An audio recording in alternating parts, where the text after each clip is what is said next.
सुप्रभात प्रिय विद्यार्थियों, सुभाषिश नमस्कार आता। पौधों को एजुकेशन के ऑनलाइन क्लास में आपका पुनः स्वागत करता हूं। और कक्षा बीए के प्रथम वर्ष के छात्र छात्राओं के हिंदी साहित्य के अंतर्गत हमारे जो प्रकरण है वो है उपन्यास, परिभाषा, तत्व, प्रकार, उद्भव और विकास। उपन्यास किसे कहते हैं पढ़ चुके, परिभाषा जो है उपन्यास की वो हम पिछले वीडियो में चर्चा कर चुके हैं। तत्व कितने होते हैं, किन तत्वों के आधार पर उपन्यास में रचना की जाती है वो भी हम पिछले वीडियो में जान चुके हैं। आज पढ़ेंगे प्रकार। उपन्यास के कितने प्रकार होते हैं, प्रकार कितने प्रकार से उपन्यास को लिखा जा सकता है, कितने प्रकार के उपन्यास होते हैं। तो ये चीज देखें, उपन्यास के भेदों का अगर हम वर्गीकरण करें तो इनकी संरचनात्मक, भौतिक संरचनात्मकता, सामाजिक संरचनात्मकता, ऐतिहासिक, धार्मिक, सांस्कृतिक यानी विभिन्न पहलुओं पर हम उपन्यास के भेदों का वर्गीकरण कर सकते हैं। तो आइए विद्यार्थियों एक एक करके हम देखते हैं। सबसे पहले हम देखते हैं वर्ण विषय के आधार पर, यानी वन्य विषय के आधार पर, वन विषय के आधार पर अगर हम देखें तो वन विषय के आधार पर जो उपन्यास लिखे जाते हैं वो किस प्रकार के होते हैं। इस प्रकार के उपन्यास में कई तरह के उपन्यास लिखे जाते हैं। जैसे वन्य विषय के आधार पर जो उपन्यास होते हैं वो कैसे होते हैं, सामाजिक, है ना, जो सामाजिक समाज को मार्गदर्शन कर सके ऐसे उपन्यास सामाजिक होते हैं। राजनीतिक, ऐतिहासिक, राजनीतिक, है ना, ऐतिहासिक,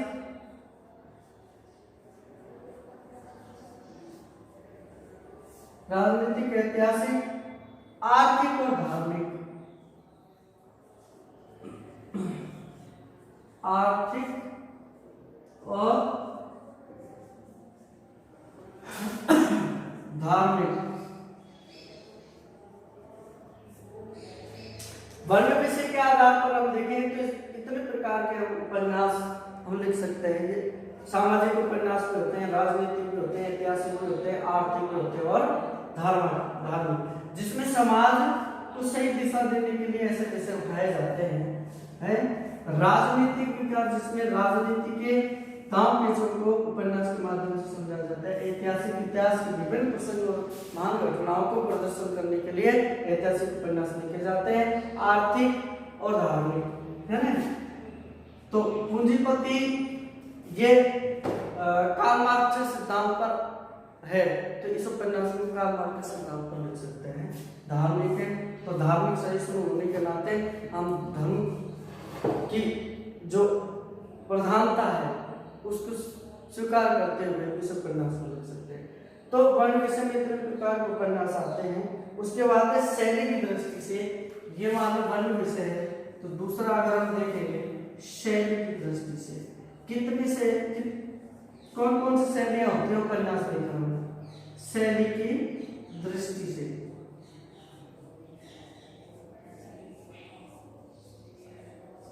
शैली की दृष्टि से, अब शैली की दृष्टि से क्या है, यानी शैली के आधार पर उपन्यासों में 4 भेद किए जाते हैं। कितने? 4 भेद। अब वो 4 भेद कौन कौन से हैं ये देखते हैं। एक तो कथा शैली, आत्मकथा शैली, पत्र शैली और डायरी शैली। यानी नंबर 1 कथा शैली,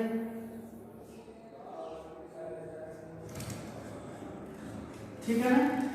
दूसरा आत्मकथा शैली,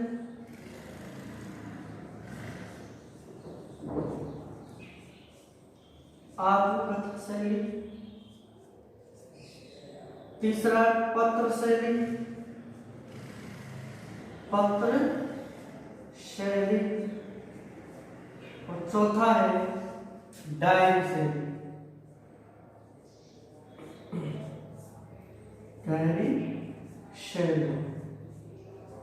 तो चार भेद होते हैं शैली, यानी उपन्यास की जो शैलियां होती है, उपन्यास चार प्रकार से लिखे जाते हैं। जैसे कथा शैली है, शैली की दृष्टिकोण से उपन्यास चार प्रकार के होते हैं।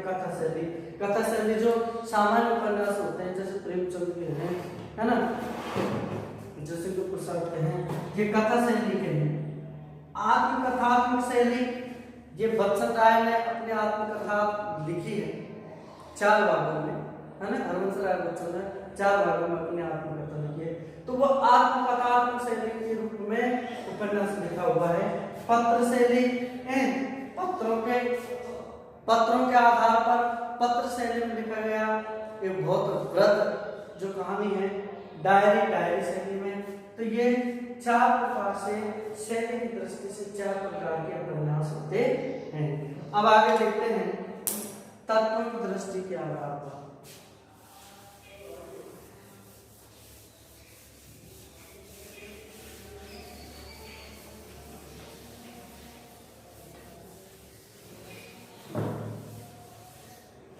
देखिए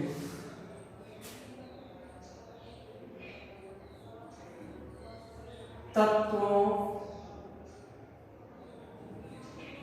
के आधार पर।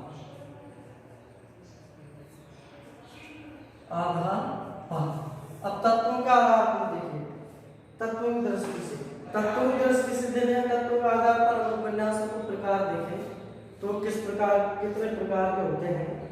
यानी उपन्यास के 3 भेद माने जाते हैं। तत्व का आधार पर कितने? 3 भेद माने जाते हैं। अब वो 3 भेद कौन से हैं? एक तो घटना प्रधान, चरित्र प्रधान और घटना चरित्र या नाटकीयता। नंबर 1 है घटना प्रधान, ठीक है ना। दूसरा है चरित्र प्रधान,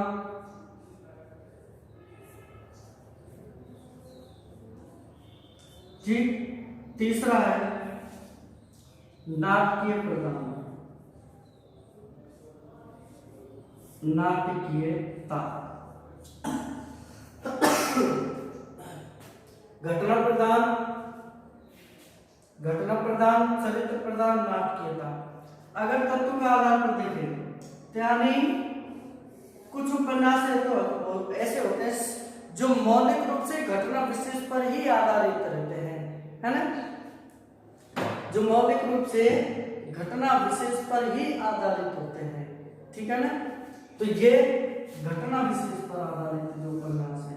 चरित्र प्रधान, कुछ पात्रों के जो महान चरित्र जो मुख्य पात्र होते हैं, महान चरित्र वाले जो पात्र होते हैं, उनके आधार पर उपन्यास लिखे जाते हैं। कुछ नाटकीयता, कुछ में जीवन के विभिन्न पहलुओं को लेकर, परिवर्तनों को लेकर उसमें विभिन्न प्रकार के नाटकीयता का प्रदर्शन करते हुए उपन्यास लिखे जाते हैं। तो अगर देखें तत्व के आधार पर 3 प्रकार के उपन्यास होते हैं। अब देखें परिणाम की दृष्टि से, अब आगे देखें किस प्रकार के उपन्यास होते हैं परिणाम की दृष्टि से।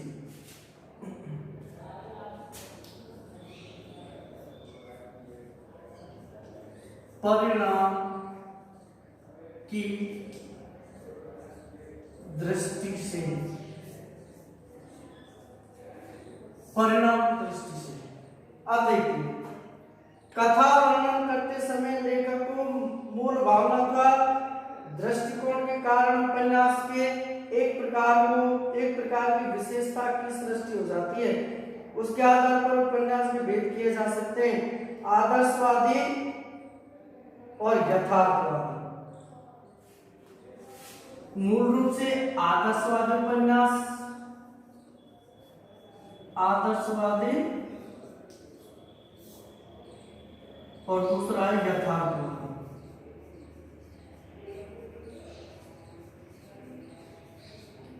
ठीक है ना।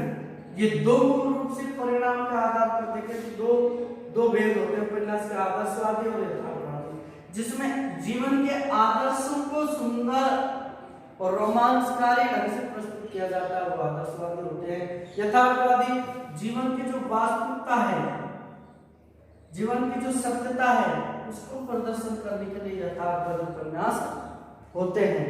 अब इनके भी उपभेद है, जैसे भारतीय संस्कृत के पृष्ठपोषक, इनको यानी भारतीय संस्कृति का उत्थान करने के लिए जो उपन्यास लिखे जाते हैं वो इस श्रेणी में आते हैं। भौतिकवादी मार्क्स सिद्धांत के पोषक, कुछ ऐसे भौतिकवादी उपन्यास होते हैं जो मार्क्स सिद्धांत पर लिखे जाते हैं। कार्ल मार्क्स यानी जो पूंजीपति और गरीब जो शोषक वर्ग है ना, जो शोषित वर्ग है, उनके मध्य का जो जीवन संघर्ष है उसको दिखाने के लिए। और उसके बाद नवीन मनोविज्ञान के समर्थक कुछ ऐसे उपन्यासकार भी होते हैं जो नवीन सोच के आधार पर, नवीन वैज्ञानिक नई सोच के आधार पर, वैज्ञानिक सोच के आधार पर ही उपन्यास लिखते हैं। तो इस प्रकार के उपन्यास आजकल उपन्यास ऐसे ही लिखे जा रहे हैं, है ना। अब आगे चलते हैं, हिंदी साहित्य कोश में उपन्यास क्या है ये देखते हैं।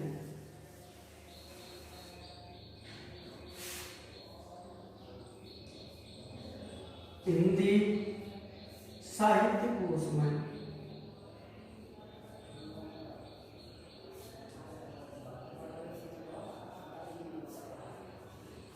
के आधार पर क्या है, हिंदी साहित्य कोश के आधार पर क्या है, उपन्यास की सभी विशेषताएं जैसे तत्व है, वर्ण वस्तु है और शैली आदि को ध्यान में रखते हुए 4 भेद स्वीकार किए गए हैं।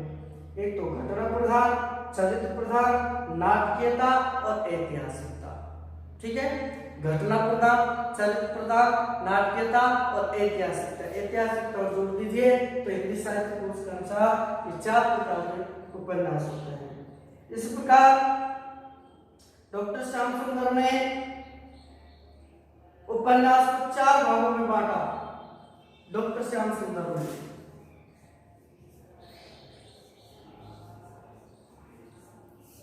सुंदर ने उपन्यास को 4 भागों में बांटा।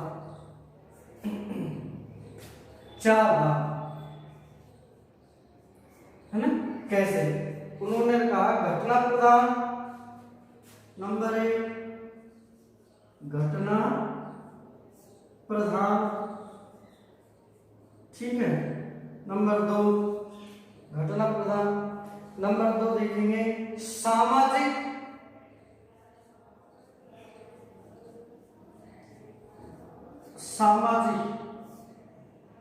एक सामाजिक उपन्यास, और है अंतरंग जीवन संबंधी, अंतरंग जीवन संबंधी,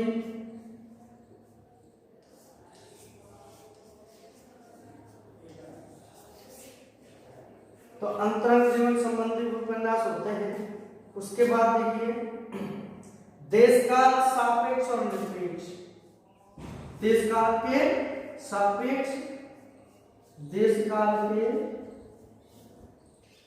सापेक्ष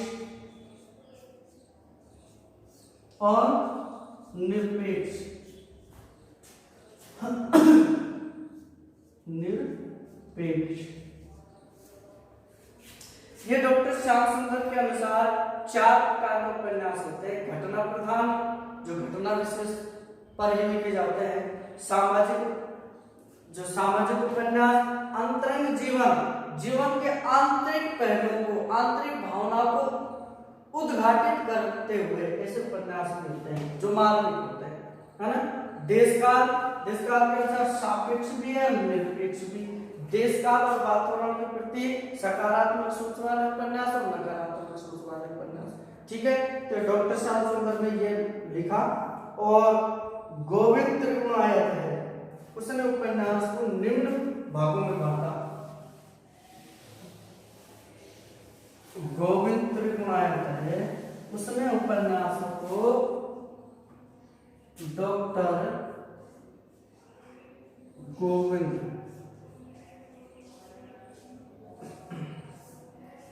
त्रिगुणायत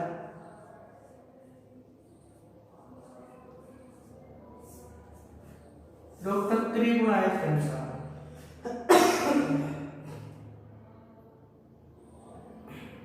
उन्होंने विभिन्न प्रकार के उपन्यास बताए, जैसे नंबर 1 लेते हैं, मान लो तिलिस्मी अय्यासी जासूसी उपन्यास है। तिलिस्मी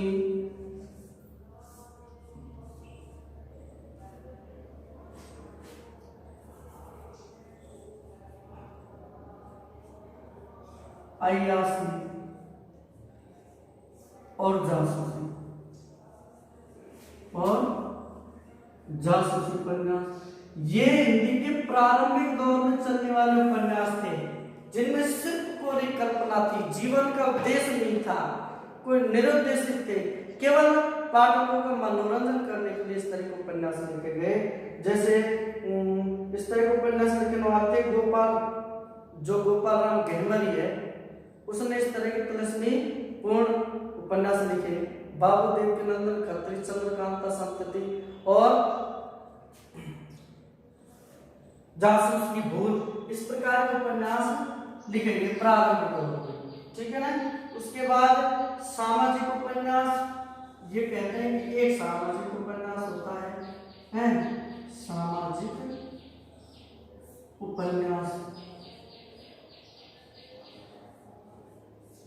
सामाजिक उपन्यास, अब सामाजिक उपन्यास में क्या है, प्रेमचंद के उपन्यास आते हैं, निर्मला, कायाकल्प, गोदान वगैरह है ना।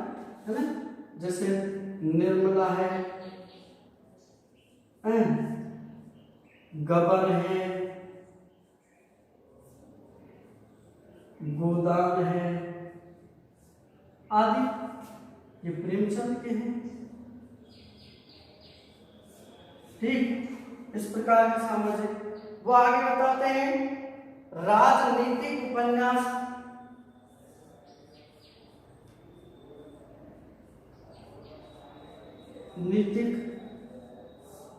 राजनीतिक उपन्यास, अब देखो राजनीतिक उपन्यास में रामवृक्ष बेनीपुरी जी हैं, उनका उपन्यास है पतितों के रंग में, और गुरुदत्त का स्वराजदान, पतितों के देश में।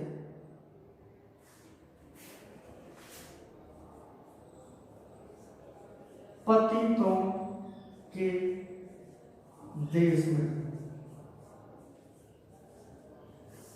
यह रामवृक्ष बेनीपुरी, रामवृक्ष बेनीपुरी का लिखा हुआ है, ये राजनीतिक उपन्यास है। अब चौथे प्रकार के उपन्यास को क्या दर्शाते हैं, क्या बताते हैं, ऐतिहासिक उपन्यास। ऐतिहासिक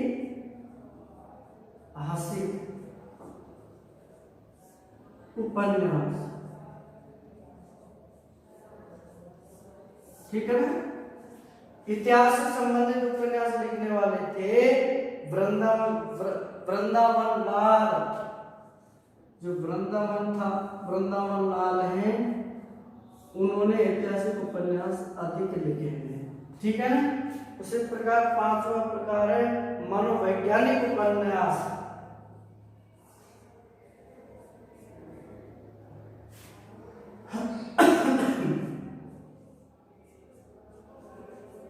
मनोवैज्ञानिक उपन्यास, आप देखिए मनोवैज्ञानिक उपन्यास बहुत महत्वपूर्ण स्थान रखता है हिंदी साहित्य में, और वो इलाचंद जोशी, जैनेन्द्र, ये कौन थे, जैनेन्द्र, इलाचंद जोशी,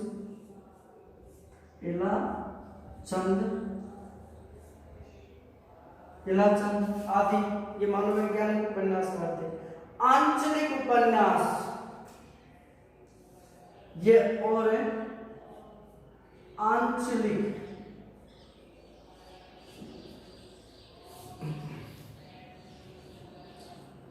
उपन्यास। आंचलिक उपन्यास में नाम आता है फणीश्वर नाथ रेणु का मेला आचरण। क्या बात, फणीश्वर मेला आचरण, ये बहुत प्रसिद्ध उपन्यास है मेला आंचल। रेणु, ठीक है ना, रेणु इसके लेखक फणीश्वरनाथ रेणु। और हास्यरस के उपन्यास, हास्यरस अगर देखा जाए तो सातवां हास्यरस, हास्य प्रधान,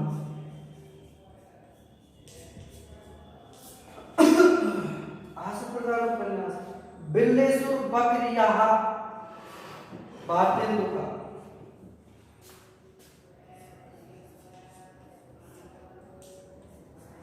बिल्लेसुर बकरिया भारतेंदु, है ना। तो इनका लिखा हुआ था कि हास्य से परिपूर्ण उपन्यास है। अगर इस तरह हम देखें तो ये विभिन्न प्रकार के उपन्यास हमारे सामने आते हैं जो अलग अलग शैली, अलग अलग विधाओं में लिखे जाते हैं, है ना, अलग अलग तरीके से लिखे जाते हैं, अलग अलग रस में, है ना। तो हमने देखा कि तिलिस्मी ऐतिहासिक के प्रारंभिक उपन्यास थे, फिर सामाजिक उपन्यास है, राजनीतिक उपन्यास है, ऐतिहासिक उपन्यास है, मनोवैज्ञानिक उपन्यास है, आंचलिक उपन्यास है और हास्य प्रधान उपन्यास है। इस प्रकार हम देखा कि उपन्यास के विभिन्न प्रकार होते हैं और आज के युग में नवीन युग बोध को मनोवैज्ञानिक उपन्यास लिखे जा रहे हैं जो बहुत अच्छा काम हिंदी साहित्य में आज के उपन्यास कर रहे हैं। ठीक है, तो हमने छोटा टॉपिक के माध्यम से जाना कि उपन्यास के कितने प्रकार होते हैं। ठीक है, ये टॉपिक यहीं पे पूर्ण होता है। फिर अगले उद्भव और विकास के लिए कल हम आपसे फिर भेंट करेंगे। नमस्कार।